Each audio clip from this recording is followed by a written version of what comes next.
È stata una sfida all'ultimo voto, con Noale e Caorle le contendenti a sfidarsi per il titolo di borgo più bello del Veneto. La città de Tempesta ha vinto, battendo nella finalissima Caorle per circa 500 voti, per un totale di quasi 7.000 voti complessivi.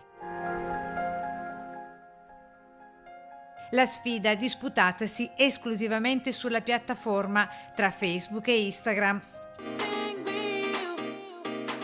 Le preferenze per Noale sono arrivate da tutto il mondo, con i residenti che si sono mobilitati contattando tutti i parenti, amici e conoscenti emigrati in Canada, Australia, America Latina, battendo così anche la città dei 100 orizzonti Asolo e la partita a scacchi dei personaggi viventi di Marostica.